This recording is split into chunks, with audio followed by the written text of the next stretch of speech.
और अज देखो उन्होंने जी कि मैं भी देखो पढ़ लिख के मेरे मैं मतलब जोड़ा डॉक्टर बनया इतों पटियाले तो गौरमेंट मैडिकल कॉलेज, फिर मैं जाके अमरीका पढ़ाई की होर मैं मतलब हार्ट सर्जन जो दिल दे सर्जरी करना बहुत मतलब बहुत घट बंदे इस लैवल तक पहुँचते हैं दुनिया में, फिर अमरीका वर्गे देश जाके उत्थे करना तो मतलब ये वो सारा कुछ जो होया है संभव तो एक औरत की दूरदृष्टि है तो जेडे खुद पढ़े लिखे भी नहीं सी मेरे नाने जी तो 100 साल पहलों दी गल्लां देखो तो उन्होंने पढ़ाई की कदर सब नौ ज़्यादा की और यही बच्चों या सारिਆਂ ਨੂੰ मैं दसदा भी अज पंजाब नूं जिहड़ा ना पैसे नालों पढ़ाई उपर हुंदी कि असी मेरा हुण इन्ना मैं दुनिया देखी मैं कल्ला अमरीका नहीं मैं 40 साल अमरीका रहा हैगा मैं कनेडा इंग्लैंड कोई दुनिया का कोना नहीं छड्डिया सब देखी तो मेरा ये कोई भी भाईचारा ना जिहड़ा ਉਹਦਾ ਜਿਹੜਾ ਭਵਿੱਖ ਹੈਗਾ ਉਹ ਉਹਦੀ ਪੜ੍ਹਾਈ ਦੇ ਉੱਪਰ ਹੈ ਜਿੰਨਾ ਪੜ੍ਹ ਲਿਖ ਜਾਣਗੇ ਉਨਾ ਹੀ ਉਹਨਾਂ ਨੂੰ ਅਖੀਰ ਦੇ ਵਿੱਚ ਉਹਨਾਂ ਨੇ ਅੱਗੇ ਲੰਘ ਜਾਣਾ ਜ਼ਮੀਨਾਂ ਜਾਇਦਾਦਾਂ ਠੀਕ ਹੈ ਇੱਕਦਮ ਲੱਗਦਾ ਵੀ ਇਹਦੇ ਪੈਸਾ ਆ ਜਾਂਦਾ ਹੈ ਨਹੀਂ ਲੇਕਿਨ ਜੋ ਚੀਜ਼ ਬੰਦਾ ਪੜ੍ਹਾਈ ਦੇ ਆਸਰੇ ਲੈਂਦਾ ਨਾ ਉਹਦੀ ਕੋਈ ਰੀਸ ਨਹੀਂ ਤੋ ਇਸ ਕਰਕੇ ਹੁਣ ਅੱਜ ਸਾਨੂੰ ਜਿਹੜਾ ਇੱਕ ਮੈਂ ਤੁਹਾਡੇ ਨਾਲ ਹੋਰ ਆਪਣਾ ਜਿਹੜੀ ਚਿੰਤਾ ਜਿਹੜੀ ਮੈਨੂੰ ਉਹ ਸਾਂਝੀ ਕਰਨੀ ਹੈ ਵੀ ਪੰਜਾਬ ਅੱਜ ਬੜੇ ਹੀ ਜਿਹੜਾ ਨਾਜ਼ੁਕ ਦੌਰ 'ਚੋਂ ਲੰਘ ਰਿਹਾ और एक तो जोड़ा सीगा हुण क्योंकि आप इस इलाके बैठे हैं इतों ही जिन्होंने आप हरा इनकलाब कहने भी इस जगह तो जो कहा जाए एग्रीकल्चर यूनिवर्सिटी पंजाब तो इतों आ जाए इतने तुहाडे नेड़े भी उन्होंने एक सेंटर भी है इतने जोड़ा हरा इनकलाब आया से इतों आया से तो हुण बड़े लोग कहते जी हरे इनकलाब ने बड़ा पंजाब का फायदा किया मेरा ये मनना कि बहुत नुकसान किया बहुत बड़ा नुकसान किया क्योंकि असी जिहड़ा साडा एक जीवन ढंग से हज़ारां सालां तो असी जो भी करते आए साडी खेती किस तरह सीगी साडे आपसी रिश्ते की सीगे ये सब कुछ बदल गया सब कुछ हरे इनकलाब ने खत्म कर हुण देखो मैं तो दसदा भी साडे नानी भी दसदे बई आपां हुण कहने कि जात पात हुंदी है हुंदा है लेकिन जो पंजाब च सांझ सीगी कि ਜਿਹੜੇ मतलब ਜ਼ਿਮੀਂਦਾਰ ਜੱਟ ਸੀਗੇ ਜਿਹੜੇ ਸੀਰੀ ਸੀਗੇ ਉਹਨਾਂ ਇਹ ਦੇਖੋ ਮੇਰੇ ਨਾਨੀ ਜੀ ਕਹਿੰਦੇ ਕਿ ਅਸੀਂ ਉਹਨਾਂ ਦਾ ਸਵੇਰੇ ਤੋਂ ਹੀ ਹਮੇਸ਼ਾ ਸਾਂਝਾ ਖਾਣਾ ਬਣਦਾ ਸੀ ਕੋਈ ਦੋ ਖਾਣੇ ਨਹੀਂ ਸੀ ਘਰ 'ਚ ਬਣਦੇ ਇੱਕੋ ਹੀ ਖਾਣਾ ਮਾਲਕ ਜ਼ਿਮੀਂਦਾਰ ਵੀ ਖਾਂਦਾ ਸੀ ਸੀਰੀ ਵੀ ਉਹੀ ਖਾਂਦਾ ਸੀ ਜੇ ਮੇਰੇ ਨਾਨੀ ਜੀ ਕਹਿੰਦੇ ਅਸੀਂ ਜਿੰਨਾ ਮਤਲਬ ਉਹਨੂੰ ਮੱਖਣ ਪਾ ਕੇ ਦੇਣਾ ਆਪਣੇ ਬੰਦਿਆਂ ਨੂੰ ਉਨਾ ਹੀ ਉਹਨੂੰ ਪਾਉਂਦੇ ਸੀਗੇ ਨਾਲ ਬਰਾਬਰ ਬਿਠਾ ਕੇ ਖਵਾਉਂਦੇ ਸੀ इस तो ज़्यादा होर की कह सकता कोई भी जात है ये बात का कोई वितकरा काहदा वितकरा सब तो वड्डी चीज़ तो यह होंदा है इक्को खाना बन रहा इक्को खाना नाल बह के खांदे सी और जिन्ने मतलब सीरी सीगे वो ये नहीं सी समझ वो कहंदे साडा हक है वो मतलब अपना घर समझते सीगे और ਉਹੀ मैं दसदा हरे इनकलाब तो पहले दी मैं गल्लां कर क्यों वो कहंदे साडा घर ਜਿਹੜੀ जे फल लग्या होया किते सब्जी लगी है वो कहते जी साडा कोई वो मतलब लै जाते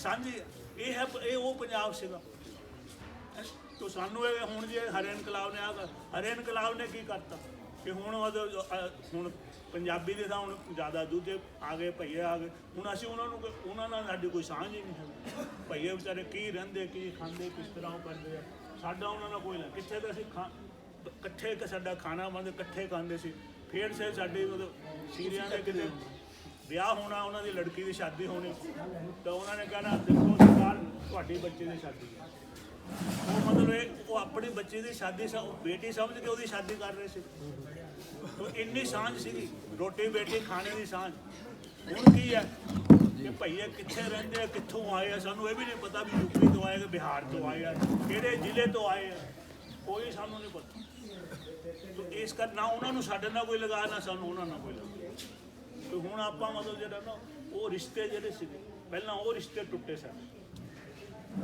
तो फिर परिवारां दे रिश्ते भी गए तो हुण माफ़ करना हुण आपां जे मैं कईयां नूं कहंदा हुंदा कि वो रिश्ते कहंदे काहदे है जी हुण तां रिश्ते पैसे ये हरे इनकलाब तो बाद आए पैसा मुक हो गया हाँ जी पैसा मुक हो गया तो वो लेकिन जो रिश्ते है रिश्ते निभाना धर्म हुण गुरु साहब ने सानू की कहा कि जो समाज है ਉਹ ਕਿਹਦੇ ਸਿਰ ਤੇ ਖੜਾ, ਪੈਸੇ ਦੇ ਸਿਰ ਤੇ ਖੜਾ ਕਿ ਧਰਮ ਦੇ ਸਿਰ ਤੇ ਖੜਾ। ਤੋ ਇਹ ਤਾਂ ਗੁਰੂ ਸਾਹਿਬ, ਮੈਂ ਨਹੀਂ ਕਹਿ ਰਿਹਾ, ਗੁਰੂ ਸਾਹਿਬ ਕਹਿ ਧੌਲ ਧਰਮ ਦਇਆ ਕਾ ਪੂਤ ਸੰਤੋਖ ਥਾਪ ਰੱਖਿਆ ਜਨ ਸੁਖ। ਇਹਦਾ ਮਤਲਬ ਕੀ ਨਿਕਲਦਾ? ਇਹਦਾ ਮਤਲਬ ਇਹ ਜੇ ਸਮਾਜ ਕਾਇਮ ਹੈ ਤਾਂ ਧਰਮ ਦੇ ਸਿਰ ਤੇ ਕਾਇਮ ਹੈ। ਤੋ ਇਸ ਕਰਕੇ ਅਸੀਂ ਹੁਣ ਕਹਿੰਦੇ ਜੀ ਸਾਰਾ ਕੁਝ ਪੈਸੇ ਦਾ ਹੀ ਹੈ, ਲੇਕਿਨ ਦੇਖ ਲਓ ਕਿ ਅੱਜ ਕੱਲ੍ਹ ਰਿਸ਼ਤਿਆਂ ਦੀ ਜੋ ਹਾਲਤ ਹੈ ਜੀ, ਵੀ ਹੁਣ ਪੰਜਾਬ ਦੇ ਅੱਛਾ ਇੱਕ ਤਾਂ ਇਹ ਜਿਹੜੇ ਹਰੇ ਇਨਕਲਾਬ ਨੇ ਸਾਡਾ ਜਿਹੜੇ ਰਿਸ਼ਤੇ ਤਹਿਸ ਨਹਿਸ ਕਰਦੇ। ਦੂਜਾ ਹੈਗਾ ਕਿ ਜਦੋਂ ਹੁਣ ਪਹਿਲਾਂ ਇੱਥੇ ਜਦੋਂ ਖੇਤੀ ਹੁੰਦੀ ਸੀਗੀ ਤਾਂ ਹਰ ਕਿੰਨੀਆਂ ਇੱਥੇ ਨਾ ਮਤਲਬ ਹੁਣ ਮੇਰੇ ਨਾਨੀ ਜੀ ਦੱਸਦੇ ਵੀ ਅਸੀਂ ਕਦੇ ਕੋਈ ਚੀਜ਼ ਬਾਹਰੋਂ ਲਈ ਨਹੀਂ ਸੀਗੀ, ਹਰ ਇੱਕ ਚੀਜ਼ ਆਪਣੇ ਘਰ ਦੀ ਹੁੰਦੀ ਸੀ। ਸਬਜ਼ੀ ਵੀ ਘਰ ਦੀ, ਫਲ ਵੀ ਘਰ ਦਾ, ਹਰ ਤਰ੍ਹਾਂ ਦੇ ਗੁੜ ਵੀ ਘਰ ਦਾ, ਖੰਡ ਵੀ ਘਰ ਦੀ। ਉਹ ਕਹਿੰਦੇ ਸਵਾਏ ਲੂਣ ਤੋਂ ਅਸੀਂ ਕੋਈ ਚੀਜ਼ ਬਦਲ ਕਦੇ ਖਰੀਦੇ, ਸਭ ਕੁਝ ਆਪਣੇ ਹੁੰਦਾ। ਕਪਾਹ ਵੀ ਆਪਣੀ, ਚਰਖਾ ਵੀ ਆਪਣਾ ਕੱਤਣਾ, ਖੇਸ ਵੀ ਆਪਣੇ ਬੁਣਨੇ, ਹਰ ਇੱਕ ਚੀਜ਼ ਆਪਣੇ ਤੋਂ ਪੈਦਾ ਹੋ ਰਹੀ ਸੀ, ਹਰ ਇੱਕ ਚੀਜ਼। ਹੁਣ ਕੀ ਹੈ, ਹੁਣ 90% ਤੋਂ ਜ਼ਿਆਦਾ ਸਾਡੀ ਜਿਹੜੀ ਜ਼ਮੀਨ ਹੈ ਖੇਤੀ ਥੱਲੇ ਦੋ ਹੀ ਫਸਲਾਂ, ਕਣਕ ਤੇ ਝੋਨਾ। ਔਰ ਫਿਰ ਚਲੋ ਠੀਕ ਹੈ ਇੱਥੇ ਤਾਂ ਦਰਿਆ ਵਗ ਰਿਹਾ, ਪਰ ਪੰਜਾਬ ਜਿਹੜਾ ਹੈਗਾ ਸਮੁੱਚੇ ਤੌਰ 'ਤੇ ਪੰਜਾਬ ਜਿਹੜਾ ਹੈਗਾ ਅਰਧ ਖੁਸ਼ਕ ਇਲਾਕਾ। ਪੰਜਾਬ 'ਚ ਪਾਣੀ ਦੀ ਕਮੀ ਕਿਉਂ? ਆਪਾਂ ਕੀ ਕਰਨੇ, ਕਿਉਂ, ਕਿੱਦਾਂ ਪਤਾ ਲੱਗ? ਹੁਣ ਆਪਾਂ ਜਿਹੜੇ ਮਰਜ਼ੀ ਦਰਖਤ ਲਾ ਲੈਂਦੇ ਉਹਨਾਂ ਨੂੰ ਆਪ ਪਾਣੀ ਦਿੰਦੇ ਹਾਂ, ਲੇਕਿਨ ਕਿੱਥੋਂ ਪਤਾ ਲੱਗਦਾ ਕਿ ਪਾਣੀ ਜ਼ਿਆਦਾ ਕਿ ਘੱਟ ਹੈ ਉਸ ਧਰਤੀ 'ਚ? ਉਹ ਹੁੰਦਾ ਕੁਦਰਤੀ ਤੌਰ 'ਤੇ ਕਿਹੜੇ ਦਰਖਤ ਉੱਗਦੇ, ਕੁਦਰਤੀ ਤੌਰ 'ਤੇ ਕਿਹੜੀਆਂ ਝਾੜੀਆਂ ਉੱਗਦੀਆਂ। ਹੁਣ ਸਭ ਤੋਂ ਦੱਸੋ ਇੱਥੇ ਜੇ ਪੰਜਾਬ ਕੋਈ ਜਗ੍ਹਾ ਖਾਲੀ ਛੱਡ ਦਿਓ, ਸਭ ਤੋਂ ਜ਼ਿਆਦਾ ਕੀ ਉੱਗੇਗਾ? ਕਿੱਕਰ ਉੱਗਦਾ। ਫਿਰ ਕਰੀਰ ਜਿਹੜੇ ਹੈਗੇ ਆ ਮਲੇ, ਜਿਹੜੇ ਇੱਦਾਂ ਦੇ ਜਿਹੜੇ ਹੈਗੇ, ਜਿਹੜੀਆਂ ਚੀਜ਼ਾਂ ਸਾਰੀਆਂ ਦਰਦੀਆਂ ਢੱਕ ਜਿਹੜਾ ਹੈਗਾ ਇਹ ਉੱਥੇ ਹੁੰਦੇ ਨੇ ਜਿੱਥੇ ਪਾਣੀ ਦੀ ਕਮੀ ਹੁੰਦੀ ਹੈ। ਪਾਣੀ ਇਹ ਜਿਹੜੇ ਦਰਖਤ ਉੱਗਦੇ ਕੁਦਰਤੀ ਤੌਰ 'ਤੇ, ਜੰਡ ਹੈ, ਕਿੱਕਰ ਹੈ, ਕਰੀਰ ਹੈ, ਇਹ ਸਾਰੀਆਂ ਚੀਜ਼ਾਂ ਜਿਹੜੀਆਂ ਨੇ ਇਹ ਸਾਬਤ ਕਰ ਰਹੀਆਂ ਕਿ ਇੱਥੇ ਪਾਣੀ ਜ਼ਿਆਦਾ ਨਹੀਂ ਹੈਗਾ। ਹੁਣ ਝੋਨਾ ਦਾ ਕੀ ਮੰਗਦਾ? ਝੋਨਾ ਮੰਗਦਾ ਕਿ ਬਹੁਤ ਪਾਣੀ ਹੋ, ਤਾਂ ਹੋਇਆ ਕੀ ਫਿਰ ਕਿ ਪਾਣੀ ਤਾਂ ਹੈ ਨਹੀਂ ਸੀਗਾ। ਪਾਣੀ ਅਸੀਂ ਕਿੱਥੋਂ ਕੱਢਿਆ? ਜ਼ਮੀਨ ਦੇ ਥੱਲੇ। ਹੁਣ ਮੈਂ ਆਪਣੇ ਦੇਖੋ ਜੀ ਸਾਡੇ ਉੱਥੇ ਹੁਣ ਪਟਿਆਲੇ ਜ਼ਿਲ੍ਹੇ 'ਚ ਜਿਹੜੀ ਜ਼ਮੀਨ ਅਸੀਂ ਸਾਡੀ ਹੁਣ, ਤੇ ਮੈਂ ਆਪਣੇ ਅੱਖਾਂ ਨਾਲ ਦੇਖਿਆ ਕਿ 16 ਫੁੱਟ 'ਤੇ ਪਾਣੀ ਹੁੰਦਾ ਸੀ ਸਾਡੇ ਕੋਲ, ਪੱਟ ਕੇ ਨਾ 16 ਫੁੱਟ। ਅੱਜ ਹਾਲਤ ਇਹ ਹੋ ਗਈ ਹੈ ਕਿ 400 ਫੁੱਟ 'ਤੇ ਵੀ ਪਾਣੀ ਨਹੀਂ ਆ ਰਿਹਾ। ਕਈ ਵਾਰੀ ਸਾਨੂੰ ਬੋਰ ਕਰਾਉਣਾ ਪੈਂਦਾ 400 ਫੁੱਟ, ਫਿਰ ਵੀ ਪਾਣੀ ਨਹੀਂ ਆਉਂਦਾ। ਤੇ ਹੋਰ ਦੂਜੀ ਥਾਂ ਦੇ ਇਹ ਮੈਂ ਸੁਣੀਆਂ ਇਹ ਨਾ ਗੱਲ ਹੰਡਾ ਰਹੇ, ਅਸੀਂ ਹੰਡਾ ਰਹੇ ਹਾਂ ਗੱਲ। ਤਾਂ ਆਖਰ ਕਿੰਨੀ ਦੇਰ ਤੱਕ ਜੇ ਇੱਦਾਂ ਆਪਾਂ ਜਿਹੜੇ ਪੱਟਦੇ ਰਹੇ ਲੈਂਦੇ, ਇੱਕ ਦਿਨ ਦਾ ਇੱਕ ਨਾ ਇੱਕ ਦਿਨ ਦਾ ਜਿਹੜਾ ਪਾਣੀ ਵੀ ਜ਼ਮੀਨ ਵੀ ਸਾਥ ਛੱਡ ਜਾਏਗੀ ਉਹ ਤੋਂ, ਤੇ ਫਿਰ ਪੰਜਾਬ ਦਾ ਕੀ ਬਣੇਗਾ? ਬੰਜਰ ਹੋ ਜਾਏਗਾ ਪੰਜਾਬ ਧਰਤੀ, ਜਿਹੜੀ ਸਭ ਤੋਂ ਉਪਜਾਊ ਧਰਤੀ ਸੀ ਦੁਨੀਆ ਦੇ ਵਿੱਚ। ਇੰਨੀ ਖੇਤੀ ਦੇ ਲਿਹਾਜ਼ ਨਾਲ ਸਾਰੀ ਦੁਨੀਆ 'ਚ ਇੱਦਾਂ ਦੀ ਧਰਤੀ ਉਪਜਾਊ ਨਹੀਂ ਹੈਗੀ ਕਿਤੇ, ਲੇਕਿਨ ਉਹ ਬੰਜਰ ਅਸੀਂ ਬਣਾ ਲਏ। ਇਹ ਹਰੇ ਇਨਕਲਾਬ ਦੀ ਕਰਾਮਾਤ। ਫਿਰ ਸਾਡੇ ਬਜ਼ੁਰਗ ਜਿਹੜੇ ਕਦੀ, ਮੈਂ ਹੁਣ ਉਹ ਦੱਸਿਆ ਘੋੜਸਵਾਰ ਜਿਹੜੇ ਇੰਨੇ ਸਿਹਤਮੰਦ ਸੀਗੇ, ਕਿਸੇ ਨੂੰ ਕੋਈ ਨਾ ਪਤਾ ਸੀ ਹਾਰਟ ਅਟੈਕ ਦੇ ਨਾ ਸੁਣਿਆ ਸੀ, ਨਾ ਕਿਸੇ ਨੇ ਬਲੱਡ ਪ੍ਰੈਸ਼ਰ ਸੁਣਿਆ ਸੀ, ਨਾ ਕਿਸੇ ਨੇ ਡਾਇਬਟੀਜ਼ ਹੋ ਗਈ ਸੀ। ਹੁਣ ਦੇਖ ਲਓ ਘਰ ਘਰ 'ਚ ਹਰ ਇੱਕ। ਹੁਣ ਇਹ ਚੀਜ਼ਾਂ ਕਾਂ ਸਧਾਰਨ ਗੱਲਾਂ ਹੋ ਗਈਆਂ ਪਿੰਡਾਂ ਦੇ ਵਿੱਚ ਲੋਕਾਂ ਨੂੰ, ਨਹੀਂ ਤਾਂ ਖੇਤੀ ਕਰਨ ਵਾਲੇ ਬੰਦੇ ਉਹਨਾਂ ਨੂੰ ਇਹ ਚੀਜ਼ਾਂ ਦਾ ਪਤਾ ਹੀ ਨਹੀਂ ਸੀ ਵੀ ਇੱਦਾਂ ਦੀਆਂ ਬਿਮਾਰੀਆਂ ਵੀ ਕੋਈ ਹੁੰਦੀਆਂ। ਹੁਣ ਮੈਂ ਇੱਕ ਉੱਥੇ ਮਾਝੇ ਦੇ ਵਿੱਚ, ਸਾਰਾ ਪੰਜਾਬ ਹੀ ਇਸ ਤਰ੍ਹਾਂ, ਮਾਝੇ 'ਚ ਇੱਕ ਉਹ ਮੇਲਾ ਲੱਗਦਾ, ਕੋਈ ਬਹੁਤ ਦੇਸ਼ ਭਗਤ ਸੀਗੇ ਉਹਨਾਂ ਦੀ ਯਾਦ, ਤਾਂ ਉਹ ਬਹੁਤ ਵੱਡਾ ਮੇਲਾ ਭਰਦਾ। ਅਤੇ ਮੈਨੂੰ ਉਹਨਾਂ ਨੇ ਇੱਕ ਵਾਰੀ ਮੁੱਖ ਮਹਿਮਾਨ ਬੁਲਾਇਆ, ਅਤੇ ਉਹ ਫਿਰ ਮੈਨੂੰ ਕਹਿੰਦੇ ਜੀ ਡਾਕਟਰ ਸਾਹਿਬ ਤੁਹਾਨੂੰ ਨਾ ਇੱਥੇ ਪਿੰਡ ਦੇ ਹਸਪਤਾਲ, ਅਸੀਂ ਇੱਥੇ ਗੁਰਦੁਆਰਾ ਸਾਹਿਬ 'ਚ ਨਾ ਇੱਕ ਹਸਪਤਾਲ ਵਾਲੇ ਆਉਂਦੇ ਆ ਡਾਕਟਰ, ਇੱਕ ਥੋੜ੍ਹੀ ਦੇਰ ਦੇਖਦੇ ਆ ਮਰੀਜ਼, ਤੁਸੀਂ ਕਿਉਂਕਿ ਤੁਸੀਂ ਡਾਕਟਰ ਹੋ, ਤੁਸੀਂ ਦੇਖੋ ਅਸੀਂ ਕਿੱਦਾਂ ਸੀ। ਮੈਂ ਹੈਰਾਨ ਹੋ ਗਿਆ। ਉਹ ਜਿੰਨੀਆਂ ਮਾਈਆਂ ਜਿਹੜੀਆਂ ਬਜ਼ੁਰਗ ਵੀ ਸੀ, ਜਿਹੜੀਆਂ ਬਿਲਕੁਲ ਪੜ੍ਹੀਆਂ ਲਿਖੀਆਂ ਨਹੀਂ ਸੀ, ਉਹ ਕਹਿਣੋ ਮੇਰਾ ਸਲਾਈਡਿੰਗ ਸਕੇਲ ਸ਼ੂਗਰ ਕਿੰਨੀ ਹੈ। ਮੈਂ ਕਿਹਾ ਹੱਦ ਹੋ ਗਈ, ਇਹਦਾ ਡਾਕਟਰਾਂ ਨੂੰ ਨਹੀਂ ਪਤਾ ਇੰਨਾ ਜਿੰਨਾ ਇਹਨਾਂ ਨੂੰ ਪਤਾ ਹੈ। ਮੈਂ ਕਿਹਾ ਸਾਡੇ ਜਦੋਂ ਬਜ਼ੁਰਗਾਂ ਤੋਂ ਕਦੇ ਸੁਣਿਆ ਹੀ ਨਹੀਂ ਵੀ ਸ਼ੂਗਰ ਕੋਈ ਚੀਜ਼, ਸਲਾਈਡਿੰਗ ਸਕੇਲ ਦਾ ਤਾਂ ਪਤਾ ਹੀ ਨਹੀਂ ਹੋ ਸਕਦਾ ਕੀ ਚੀਜ਼ ਹੈ। ਤਾਂ ਆਖਰ ਇਹ ਕਿਉਂ ਹੈ ਕਿ ਇੰਨੀ ਜ਼ਿਆਦਾ ਹੁਣ ਹੋ ਰਹੀ ਹੈ ਕਿ ਹਰ ਇੱਕ ਨੂੰ ਇਹ ਗੱਲਾਂ ਦਾ ਪਤਾ।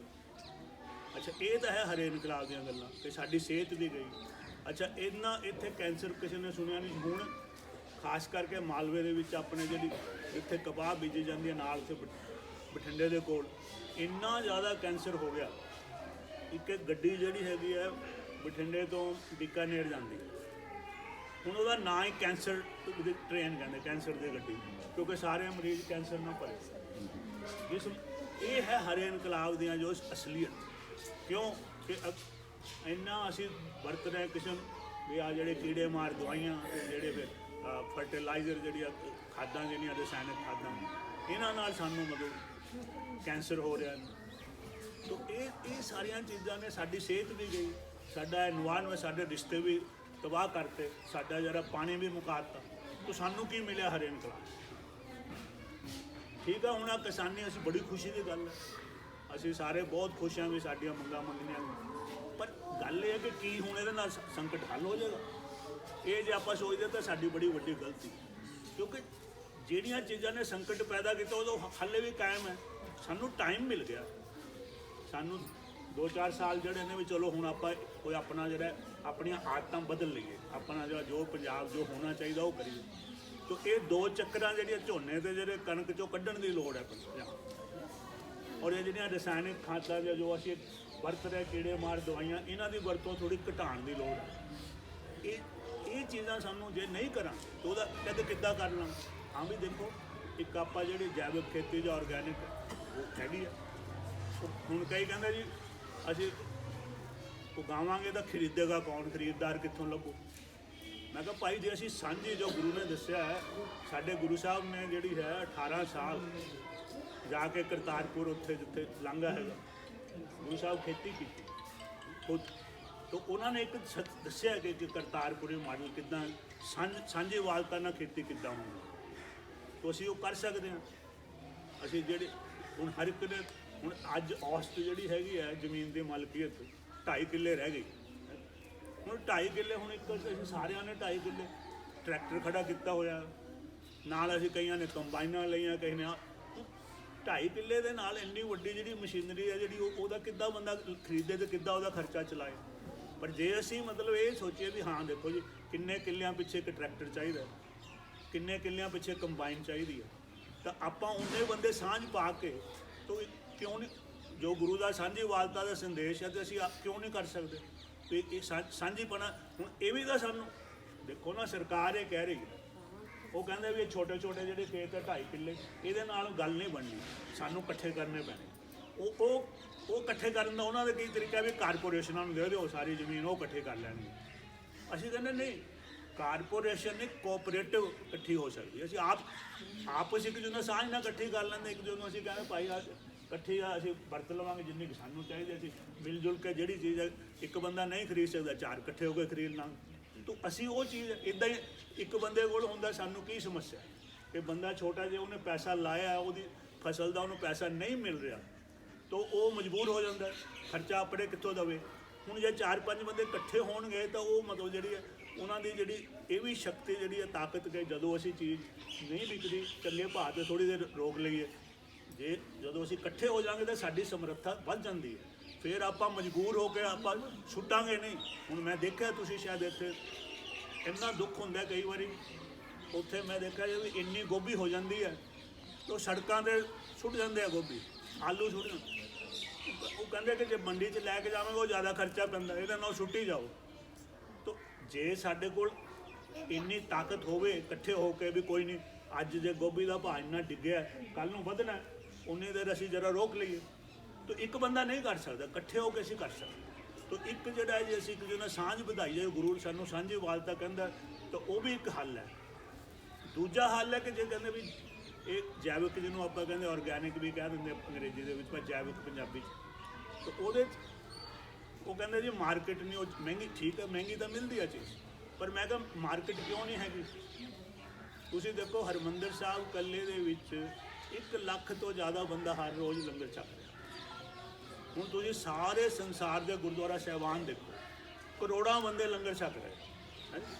ਹੁਣ ਆਪਾਂ ਦੇਖੋ, ਉਹ ਕਹਿੰਦੇ ਜੀ, ਮੈਂ ਕਿਹਾ ਵੀ ਕਿਉਂ ਨਹੀਂ ਆਪਾਂ ਗੁਰਦੁਆਰੇ 'ਚ ਇਹ ਕਹਿ ਦਿੰਦੇ ਵੀ ਸਾਰੇ ਗੁਰਦੁਆਰਾ ਸਾਹਿਬ ਲੰਗਰ ਜਿਹੜਾ ਬਣੇਗਾ ਉਹ ਮਤਲਬ ਜੈਵਿਕ ਖੇਤੀ ਨਾਲ ਜਿਹੜਾ ਸ਼ੁੱਧ ਮਿਲੇਗਾ। ਉਹ ਕਹਿੰਦੇ ਜੀ ਇੱਦਾਂ ਮਹਿੰਗਾ ਪੈਂਦਾ ਹੈਗਾ। ਮੈਂ ਕਿਹਾ ਭਾਈ ਆਪਾਂ ਹੁਣ ਕੜਾਹ ਪ੍ਰਸ਼ਾਦ ਬਣਾਉਂਦੇ ਹਾਂ, ਉਹਦੇ 'ਚ ਆਪਾਂ ਦੇਸੀ ਘੇ ਪਾਉਂਦੇ ਹਾਂ, ਹੈ ਤਾਂ ਮਹਿੰਗਾ, ਲੇਕਿਨ ਆਪਾਂ ਕਹਿੰਦੇ ਸ਼ੁੱਧ ਹੈ। ਗੁਰਦੁਆਰਾ ਸਾਹਿਬ ਦੀ ਇੱਥੇ ਪਵਿੱਤਰ ਗੱਲ ਹੈ। ਤਾਂ ਜੇ ਅਸੀਂ ਸ਼ੁੱਧਤਾ ਦੀ ਗੱਲ ਕਰਨੀ ਤਾਂ ਅਸੀਂ ਕਹਿੰਦੇ ਠੀਕ ਹੈ, ਥੋੜਾ ਮਹਿੰਗਾ ਹੈ, ਲੇਕਿਨ ਅਸੀਂ ਇੱਕ ਚੀਜ਼ ਮਤਲਬ ਜਿਹੜੀ ਆਪਣੇ ਬੰਦਿਆਂ ਦੀ ਉਹੀ ਸਾਂਝੀਵਾਲਤਾ ਹੈ ਨਾ, ਕਿ ਅਸੀਂ ਫਿਰ ਮਾਰਕੀਟ ਕਿੰਨੀ ਹੋ ਜਾਏਗੀ। ਮੈਂ ਕਹਿੰਦਾ ਤੁਸੀਂ ਅੰਦਾਜ਼ਾ ਹੀ ਨਹੀਂ ਲਾ ਸਕਦੇ।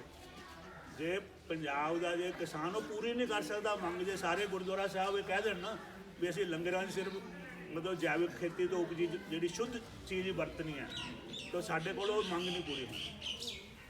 ਤਾਂ ਇਸ ਕਰਕੇ ਹੈ, ਕਹਿੰਦੇ ਨੇ ਪੰਜਾਬੀ 'ਚ ਕਹਿੰਦੇ ਕਰੋ ਗੱਲ ਤੇ ਹੋਵੇ ਹੱਲ। ਤੇ ਗੁਰੂ ਸਾਹਿਬ ਕਹਿੰਦੇ ਨੇ ਕਿ ਜਦੋਂ ਵੀ ਅਸੀਂ ਮਿਲ ਜੁਲ ਕੇ ਬੈਠ ਕੇ ਵਿਚਾਰ ਕਰਾਂਗੇ ਤਾਂ ਜਿਹੜਾ ਹੈਗਾ ਕੋਈ ਨਾ ਕੋਈ ਹੱਲ ਨਿਕਲਦਾ। ਤਾਂ ਇਸ ਕਰਕੇ ਆਪਾਂ ਨੂੰ ਮਤਲਬ ਕੋਈ ਇਹ ਨਿਰਾਸ਼ ਹੋਣ ਵਾਲੀ ਗੱਲ ਨਹੀਂ, ਲੇਕਿਨ ਅਸੀਂ ਮਿਲ ਬੈਠ ਕੇ ਸੋਚਣ ਦੀ ਗੱਲ ਹੈ ਕਿ ਆਪਾਂ ਪੰਜਾਬ ਦਾ ਕੀ ਕਰਨਾ। ਕਿਉਂਕਿ ਹੁਣ ਸ਼ਾਇਦ ਅੱਜ ਦੇ ਲੋਕਾਂ ਨੂੰ ਬਹੁਤ ਨੂੰ ਨਹੀਂ ਪਤਾ। ਅੱਜ ਅਸੀਂ ਕੈਨੇਡਾ ਨੂੰ ਦੌੜ ਰਹੇ ਹਾਂ, ਅਮਰੀਕਾ ਨੂੰ ਦੌੜ ਰਹੇ ਹਾਂ, ਇੰਗਲੈਂਡ ਨੂੰ ਦੌੜ ਰਹੇ ਹਾਂ, ਆਸਟ੍ਰੇਲੀਆ ਨੂੰ ਦੌੜ ਰਹੇ ਹਾਂ। 1849 ਅੱਜ 19 ਮਤਲਬ 2021, 150 ਸਾਲ ਤੋਂ ਥੋੜ੍ਹਾ ਜ਼ਿਆਦਾ ਦਾ ਟਾਈਮ ਹੈ। ਹੁਣ 100 ਸਾਲ ਦੀਆਂ ਤਾਂ ਮੈਂ ਤੁਹਾਨੂੰ ਗੱਲਾਂ ਸੁਣਾ ਰਿਹਾ ਹਾਂ ਮੇਰੇ ਨਾਲ ਇੱਥੋਂ ਨੂੰ, 150 ਉਸ ਤੋਂ 50 ਸਾਲ ਦੀ ਹੋਰ ਗੱਲ ਸੀ, ਕੋਈ ਜ਼ਿਆਦਾ ਟਾਈਮ ਤਾਂ ਨਹੀਂ ਹੈ। ਉਸ ਵੇਲੇ ਪੰਜਾਬ ਕਿੱਦਾਂ ਦਾ ਸੀਗਾ ਤੁਸੀਂ ਅੰਦਾਜ਼ਾ ਹੀ ਨਹੀਂ ਲਾ ਸਕਦੇ। ਦੁਨੀਆ 'ਚ ਸਭ ਤੋਂ ਖੁਸ਼ਹਾਲ, ਸਭ ਤੋਂ ਅਮੀਰ ਦੁਨੀਆ ਦਾ ਇਹ ਸੀ। ਨਾ ਕੋਈ ਕੈਨੇਡਾ ਸੀਗਾ ਉਹ, ਨਾ ਇੰਗਲੈਂਡ ਸੀਗਾ। ਇੰਗਲੈਂਡ ਦਾ ਰਾਜ ਸੀ ਸਾਰੀ ਦੁਨੀਆ 'ਤੇ, ਲੇਕਿਨ ਜੋ ਪੰਜਾਬ ਦਾ ਖਜ਼ਾਨਾ ਹੈਗਾ, ਪੰਜਾਬ ਦੇ ਖਜ਼ਾਨੇ ਦੇ ਵਿੱਚ ਜਿੰਨਾ ਪੈਸਾ ਸੀਗਾ ਮਹਾਰਾਜਾ ਰਣਜੀਤ ਸਿੰਘ ਦੇ ਵੇਲੇ, ਉਹਨਾਂ ਕਿਸੇ ਵੀ ਦੁਨੀਆ ਦੇ ਕਿਸੇ ਜਿਹੜੀ ਦੁਨੀਆ ਦੀ ਸਭ ਤੋਂ ਵੱਡੀ ਹਕੂਮਤ ਅੰਗਰੇਜ਼ ਸੀਗੇ, ਉਹਨਾਂ ਦੇ ਕੋਈ ਖਜ਼ਾਨੇ 'ਚ ਇੰਨਾ ਪੈਸਾ ਨਹੀਂ ਸੀ ਜਿੰਨਾ ਪੰਜਾਬ ਦੇ ਖਜ਼ਾਨੇ 'ਚ ਪੈਸਾ। ਦੂਜੀ ਗੱਲ, ਸਾਡਾ ਇੱਕ ਖਜ਼ਾਨਾ ਸੀਗਾ ਜਿਹਨੂੰ ਆਪਾਂ ਅੰਗਰੇਜ਼ੀ ਟ੍ਰੈਜਰੀ ਕਹਿੰਦੇ, ਇੱਕ ਸਾਡਾ ਤੋਸ਼ਾਖਾਨਾ ਸੀ। ਤੋਸ਼ਾਖਾਨੇ ਦਾ ਮਤਲਬ ਜਿਹੜੇ ਕੀਮਤੀ ਹੀਰੇ ਔਰ ਜਵਾਹਰਾਤ ਜਿਹੜੇ ਸੀਗੇ ਉਹ ਉੱਥੇ ਰੱਖੇ ਗਏ। ਹੁਣ ਤੁਸੀਂ ਮੈਂ ਤਾਂ ਕਹਿੰਦਾ ਕਿ ਪੰਜਾਬ ਦੀ ਸਮਝੋ ਕਿ ਪੰਜਾਬ ਕੀ ਚੀਜ਼ ਸੀ। ਸਾਡੇ ਕੋਲ ਇੰਨੇ ਕੀਮਤੀ ਹੀਰੇ ਜਵਾਹਰਾਤ ਸੀਗੇ ਸਾਡੇ ਤੋਸ਼ਾਖਾਨੇ, ਕਿ ਉਸ ਵੇਲੇ ਦੀ ਜਿਹੜੀ ਸਭ ਤੋਂ ਵੱਡੀ ਸਰਕਾਰ ਜਿਹਦਾ ਕਹਿੰਦੇ ਨੇ ਉਹਦੇ ਰਾਜ 'ਚ ਸੂਰਜ ਨਹੀਂ ਸੀ ਡੁੱਬਦਾ, ਇੰਨਾ ਦੁਨੀਆ ਦੇ ਰਾਜ ਸੀ। ਲੇਕਿਨ ਜਿਹੜਾ ਉਹਨਾਂ ਦਾ ਤਾਜ ਪਹਿਨਦਾ ਹੈ, ਜਿਹਨੂੰ ਆਪਾਂ ਤਾਜ ਕਰਾਉਣ, ਜਿਹਨੂੰ ਹੁਣ ਉਹਦੇ ਜਿਹੜਾ ਸਭ ਤੋਂ ਵੱਡਾ ਹੀਰਾ ਕਿੱਥੋਂ ਆਇਆ? ਕੋਹਿਨੂਰ ਸਾਡੇ ਪੰਜਾਬ ਦੇ ਤੋਸ਼ਾਖਾਨੇ ਦੇ ਵਿੱਚੋਂ ਗਿਆ। ਕਿਉਂਕਿ ਜਿਹੜਾ ਮਹਾਰਾਜਾ ਰਣਜੀਤ ਸਿੰਘ ਤੋਂ ਬਾਅਦ ਮਹਾਰਾਜਾ ਦਲੀਪ ਸਿੰਘ 5 ਸਾਲ ਦਾ ਬੱਚਾ ਸੀਗਾ, ਉਹਨੂੰ ਰਾਜਾ ਬਣਾਇਆ। ਤਾਂ ਉਹਦੀ ਜਿਹੜੀ ਪੁਸ਼ਾਕ ਹੈ, ਜਿਹੜਾ ਕੋਹਿਨੂਰ ਉਹਦੇ ਖੱਬੀ ਕੋਹਣੇ 'ਤੇ ਲਟਕਦਾ ਹੁੰਦਾ ਸੀ। ਅੱਜ ਉਹ ਮਤਲਬ ਜਿਹੜਾ ਸਾਰਿਆਂ ਤੋਂ ਇੰਗਲੈਂਡ ਦੀ ਜਿਹੜੀ ਸਭ ਤੋਂ ਵੱਡੀ ਤਾਕਤ ਹੈ, ਉਹਦੇ ਜਿਹੜਾ ਤਾਜ ਪਹਿਨਿਆ ਜਾਂਦਾ ਉਸ 'ਤੇ ਸਭ ਤੋਂ ਵੱਡਾ ਹੀਰਾ ਉਹ। ਔਰ ਇਹ ਗੱਲ ਨਹੀਂ, ਜਿੰਨੇ ਵੀ ਅੰਗਰੇਜ਼ਾਂ ਦੇ ਜਿਹੜੀ ਸ਼ਾਹੀ ਖਾਨਦਾਨ ਜਿਹੜੇ ਉਹ ਜਿੰਨੇ ਗਹਿਣੇ ਪਾਉਂਦੇ ਆ, ਉਹ ਸਾਰੇ ਦੇ ਸਾਰੇ ਜਿਹੜੇ ਉਹਨਾਂ ਦੇ ਹੀਰੇ ਜੜੇ ਹੋਏ ਆ ਉਹ ਪੰਜਾਬ 'ਚੋਂ ਗਏ।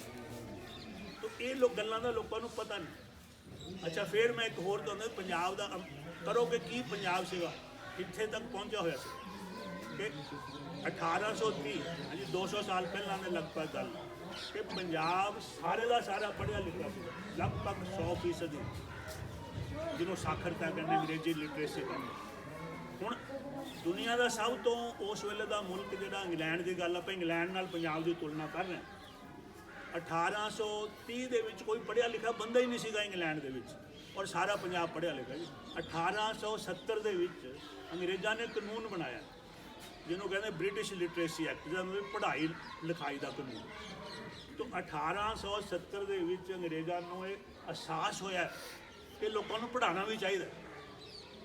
ਹੈਰਾਨੀ ਦੀ ਗੱਲ ਦੇਖੋ ਤਾਂ ਕੋਈ ਪੜ੍ਹਿਆ ਲਿਖਿਆ ਹੈ ਹੀ ਨਹੀਂ ਸੀ, ਸਿਵਾਏ ਜਿਹੜੇ ਸ਼ਾਹੀ ਖਾਨਦਾਨ 'ਚੋਂ ਕੁਛ ਲੋਕ ਪੜ੍ਹਦੇ ਸੀਗੇ, ਉਹਨਾਂ ਨੂੰ ਪੜ੍ਹਾਇਆ ਜਾਂਦਾ ਸੀਗਾ। ਪਰ ਆਮ ਲੋਕ ਤੁਹਾਨੂੰ ਇੰਗਲੈਂਡ 'ਚ ਕੋਈ ਪੜ੍ਹਿਆ ਲਿਖਿਆ ਬੰਦਾ ਨਹੀਂ ਸੀ ਲੱਭਦਾ। 1870 'ਚ ਉਹਨਾਂ ਨੇ ਕਾਨੂੰਨ ਬਣਾਇਆ ਕਿ ਸਾਨੂੰ ਪੜ੍ਹਾਇਆ ਜਾਣਾ ਚਾਹੀਦਾ। ਲੇਕਿਨ 1830 ਉਸ ਤੋਂ 40 ਸਾਲ ਪਹਿਲਾਂ ਪੰਜਾਬ 'ਚ 100% ਹੀ ਲੋਕ ਪੜ੍ਹੇ ਲਿਖੇ ਸੀ। ਤਾਂ ਇਹ ਸੀ ਪੰਜਾਬ। ਅਸੀਂ ਭੁੱਲ ਗਏ ਸਾਰੇ ਵੀ ਇੰਨਾ ਅਸੀਂ ਅੱਗੇ ਸੀਗੇ ਬਾਕੀ ਦੁਨੀਆ ਨਾਲ। ਫਿਰ ਅੱਜ ਅਸੀਂ ਧੱਕੇ ਖਾ ਰਹੇ ਹਾਂ ਉੱਥੇ ਜਾ ਕੇ ਬਾਹਰਲੇ ਦੇਸ਼ਾਂ 'ਚ। ਔਰ 95 ਜਿਹੜੇ 100 ਚੋਂ ਆਪਣੇ ਬੰਦੇ ਆ ਇੱਥੇ। ਹੁਣ ਜਿੱਥੇ ਵੀ ਤੁਸੀਂ ਜਾਂਦੇ ਹੋ ਪੰਜਾਬ ਸਾਰੇ ਜੀ ਪੜ੍ਹਾਈ ਲਈ ਉਚੇਰੀ ਪੜ੍ਹਾਈ ਲਈ ਕੈਨੇਡਾ ਜਾਓ, ਆਸਟ੍ਰੇਲੀਆ ਜਾਓ। ਪਰ ਹੁਣ ਸਵਾਲ ਇਹ ਹੈ ਕਿ ਸੱਚੀ ਮੁੱਚੀ ਜਿਹੜੇ ਬੱਚੇ ਜਾ ਰਹੇ ਉਚੇਰੀ ਪੜ੍ਹਾਈ ਲਈ ਜਾ ਰਹੇ ਆ। ਹੁਣ ਮੈਂ ਉੱਥੇ 40 ਸਾਲ ਦੇਖਿਆ, ਮੈਂ ਕੈਨੇਡਾ ਵੀ ਦੇਖਿਆ ਸਰ, 100 ਦੇ ਵਿੱਚੋਂ 5 ਮਸਾਂ ਉਚੇਰੀ ਪੜ੍ਹਾਈ ਕਰਦੇ, ਬਹੁਤ ਵੱਧ ਤੋਂ ਵੱਧ। ਬਾਕੀ 95 ਜਾ ਕੇ ਉੱਥੇ ਕੀ ਕਰਦੇ? ਜਿਹੜੇ 10+2 ਕਰਕੇ ਇੱਥੋਂ ਜਾ ਰਹੇ ਨੇ ਬੱਚੇ, ਅੱਜ 3 ਲੱਖ ਬੱਚਾ ਹਰ ਸਾਲ ਜਾ ਰਿਹਾ। ਹੁਣ ਇਹ ਬੱਚੇ ਕੀ ਉੱਥੇ ਪੜ੍ਹਾਈ ਕਹਿੰਦੇ ਤਾਂ ਪੜ੍ਹਾਈ ਕਰਨ ਜਾ ਰਹੇ, ਲੇਕਿਨ ਇਹ ਸਭ ਤੋਂ ਜ਼ਿਆਦਾ ਬੱਚਿਆਂ ਨੇ ਕੀ ਕਰਨਾ? ਟਰੱਕ ਚਲਾਉਣੇ।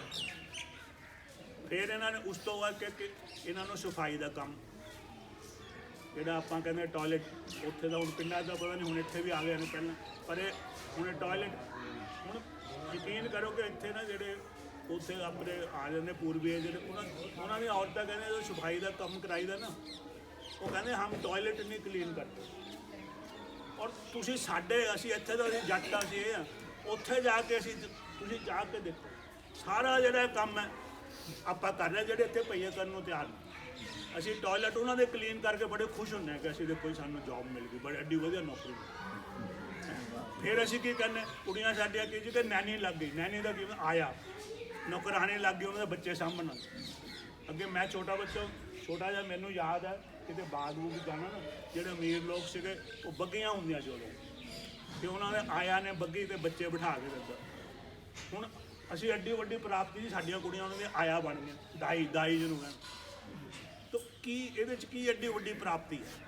ਹੁਣ ਮੈਂ ਨਹੀਂ ਕਹਿੰਦਾ ਕੋਈ ਕੰਮ ਮਾੜਾ, ਟਰੱਕ ਚਲਾਉਣਾ ਵੀ ਮਾੜਾ ਨਹੀਂ, ਟੋਇਲਟ ਕਲੀਨ ਕਰਨਾ ਵੀ ਮਾੜਾ ਨਹੀਂ, ਆਇਆ ਬਣਨਾ ਵੀ ਮਾੜਾ ਨਹੀਂ, ਲੇਕਿਨ ਇੱਕ ਬੰਦਾ ਹੈਗਾ ਜਿਹੜਾ ਬੰਦਾ ਬੱਚਾ ਡਾਕਟਰ ਬਣ ਸਕਦਾ, ਇੰਜੀਨੀਅਰ ਬਣ ਸਕਦਾ, ਸਾਇੰਸਦਾਨ ਬਣ ਸਕਦਾ, ਵੱਡਾ DC ਲੱਗ ਸਕਦਾ, ਅਫਸਰ ਲੱਗ ਸਕਦਾ, IAS ਅਫਸਰ ਬਣ ਸਕਦਾ, ਉਹ ਜਾ ਕੇ ਟੋਇਲਟ ਕਲੀਨ ਕਰਦਾ ਸਾਰੇ ਓਵਰ, ਜਾਂ ਟਰੱਕ ਚਲਾਵੇ।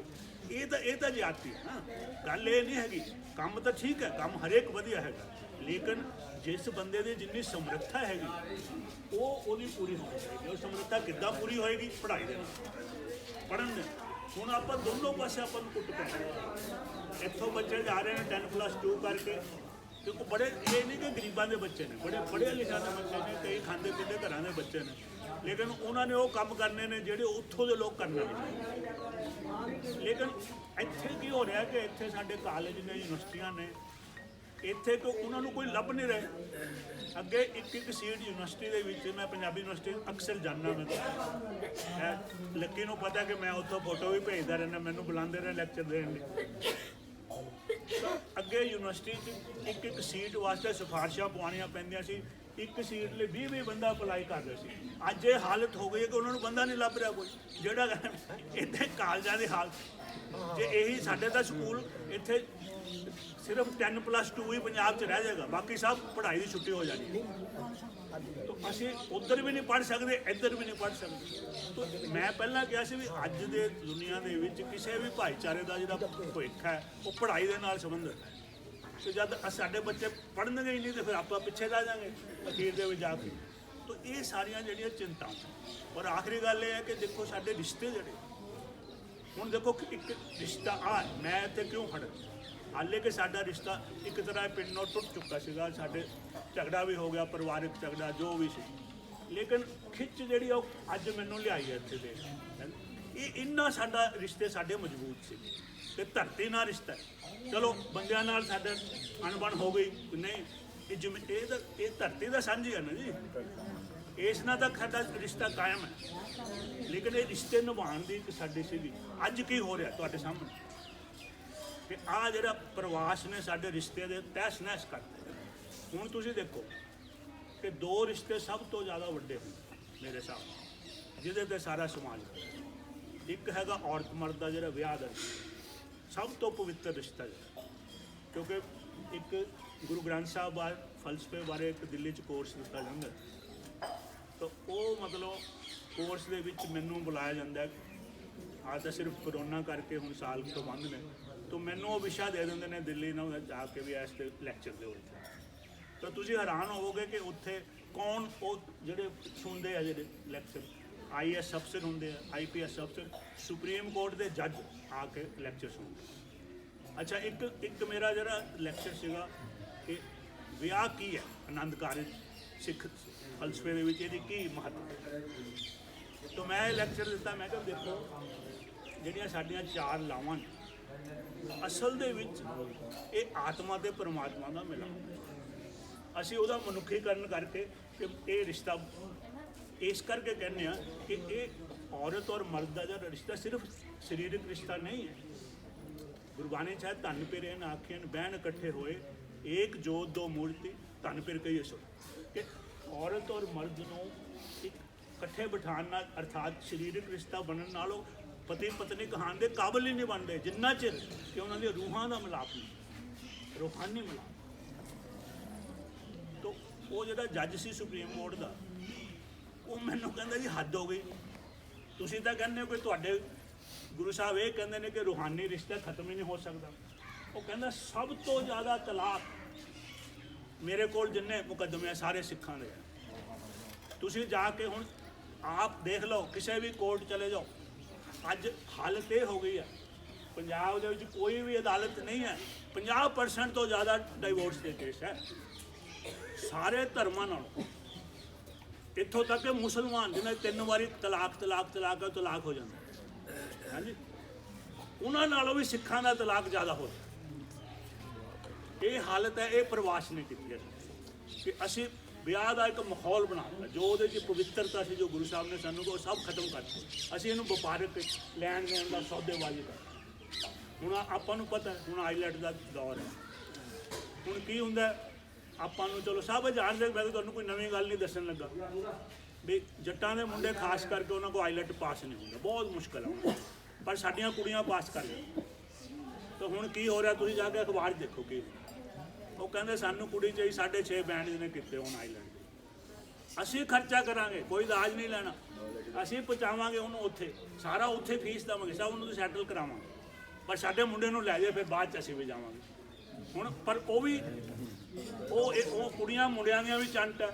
ਉਹ ਇੱਥੇ ਉਹਨਾਂ ਨੇ ਇੱਕ ਮੁੰਡਾ ਦਾ ਜਿਹਦੇ ਨਾਲ ਉਹ ਕਹਿੰਦੇ ਠੀਕ ਹੈ ਜੀ ਠੀਕ ਹੈ ਕਰੋ ਖਰਚ ਕਰੋ, ਇੱਕ ਉਹਨਾਂ ਨੇ ਹੋਰ ਜਿਹਦੇ ਨੂੰ ਉਹ ਚਾਹੁੰਦੀਆਂ ਹੁੰਦੀਆਂ ਉਹਨੂੰ ਉਹਦੇ ਨਾਲ ਲਾਈ ਹੁੰਦੀ ਹੈ ਕਿ ਅਸੀਂ ਜਾ ਕੇ ਇਹਦੀ ਛੁੱਟੀ ਕਰ ਦਾਂਗੇ, ਤੈਨੂੰ ਬੁਲਾ ਲਾਂਗੇ। ਉੱਥੇ ਪਹੁੰਚਦੀਆਂ, ਉੱਥੇ ਉਹਨਾਂ ਨੂੰ ਲੱਗਦਾ ਵੀ ਸਾਨੂੰ ਕੀ ਚਾਹੀਦਾ, ਉਹਨਾਂ ਨੂੰ ਚਾਹੀਦਾ ਕਿ ਸਾਨੂੰ ਇੱਥੇ ਸੈਟਲ ਹੋਣ ਲਈ ਇੱਕ ਤਾਂ ਚਾਹੀਦਾ ਜਿਹੜੇ ਮੁੰਡੇ ਕੋਲ ਕਾਰ ਹੋਵੇ, ਆਉਣ ਜਾਣ ਦੀ ਦਿੱਕਤ ਹੁੰਦੀ ਹੈ, ਦੂਜਾ ਕਿ ਰਹਿਣ ਦੀ ਜਗ੍ਹਾ ਚਾਹੀਦੀ ਹੈ। ਹੁਣ ਜਿਹੜਾ ਵੀ ਬੰਦਾ ਉਹਨਾਂ ਨੂੰ ਇਹੋ ਜਿਹਾ ਲੱਭ ਜਾਂਦਾ ਜਿਹੜਾ ਉਹਨਾਂ ਨੂੰ ਰਹਿਣ ਦੀ ਜਗ੍ਹਾ ਦਿੰਦਾ, ਕਾਰ ਇੱਥੇ ਵਾਲਿਆਂ ਦੀ ਛੁੱਟੀ ਕਰ ਦਿੰਦੇ ਆ, ਉਹਦੇ ਨਾਲ ਜਾ ਕੇ ਤੀਜਾ ਬੰਦੇ ਨੂੰ ਉਹ ਫਿਰ ਹੁਣ ਤੁਸੀਂ ਹੈਰਾਨ ਹੋਵੋਗੇ ਕਿ ਕਿੱਥੇ ਮਰਜ਼ੀ ਚੱਲ ਜਾਓ ਪੰਜਾਬ ਦੇ ਕਿਸੇ ਪੁਲਿਸ ਸਟੇਸ਼ਨ ਹਜ਼ਾਰਾਂ ਕੇਸ ਵੀ ਉਹ ਧੋਖਾਧੜੀ ਤੇ ਉਹਨਾਂ ਦੇ ਦਰਜ ਹੋਏ, ਕਿਉਂਕਿ ਉਹ ਕੁੜੀਆਂ ਪੈਸੇ ਇੱਥੋਂ ਖਾ ਜਾਂਦੀਆਂ, ਪਹੁੰਚ ਕੇ ਤੇ ਉਹ ਬੁਲਾਉਂਦੀਆਂ ਨਹੀਂ ਹੈਗੀਆਂ। ਉੱਥੇ ਉਹ ਲਿਖਦੇ ਸਾਡਾ ਤਾਂ ਵਿਆਹ ਹੀ ਨਹੀਂ ਹੋਇਆ, ਇੱਥੇ ਮੁੰਡਾ ਅਪਲਾਈ ਕਰਦਾ, ਉਹ ਉੱਥੇ ਉਹ ਜਾਂਦੇ ਅੰਬੈਸੀ, ਉਹ ਕਹਿੰਦੇ ਤੇਰੀ ਖਾਰਜ, ਕਿਉਂਕਿ ਉਹ ਤਾਂ ਕੁੜੀ ਤਾਂ ਕਹਿੰਦੀ ਮੇਰਾ ਤਾਂ ਵਿਆਹ ਹੀ ਨਹੀਂ ਹੋਇਆ, ਤੂੰ ਕਹਿੰਦਾ ਮੈਂ ਵਿਆਹ ਦੇ ਬੇਸਿਸ ਤੇ ਮੈਨੂੰ ਵੀਜ਼ਾ ਦਿਓ। ਤਾਂ ਇਹ ਹੈ ਸਾਡੇ ਰਿਸ਼ਤਿਆਂ ਦੀ ਹਾਲਤ। ਤਾਂ ਇਹ ਜਿਹੜੀ ਹੈ ਰਿਸ਼ਤਿਆਂ ਦੇ ਵਿੱਚ ਜਦ ਧਰਮ ਸੀ ਨਾ, ਅਸੀਂ ਕੀ ਹੋਇਆ ਪੈਸੇ ਨੂੰ ਧਰਮ ਤੋਂ ਕਰਤਾ ਉੱਪਰ। ਗੁਰੂ ਸਾਹਿਬ ਨੇ ਸਾਨੂੰ ਕਿਹਾ ਸੀ ਭਾਈ ਧਰਮ ਨੂੰ ਹਮੇਸ਼ਾ ਪੈਸੇ ਤੋਂ ਉੱਪਰ। ਤਾਂ ਇਹ ਹੈ ਧਰਮ, ਆਪਣੀ ਧਰਤੀ ਨਾਲ ਪਿਆਰ, ਆਪਣੇ ਲੋਕਾਂ ਨਾਲ ਪਿਆਰ, ਪਿਆਰ ਵੰਡੋ। ਫਿਰ ਅਸਲੀ ਧਰਮ ਦਾ ਮਤਲਬ ਇਹੀ ਹੈ ਸਾਂਝੇਵਾਲਤਾ ਔਰ ਪ੍ਰੇਮ।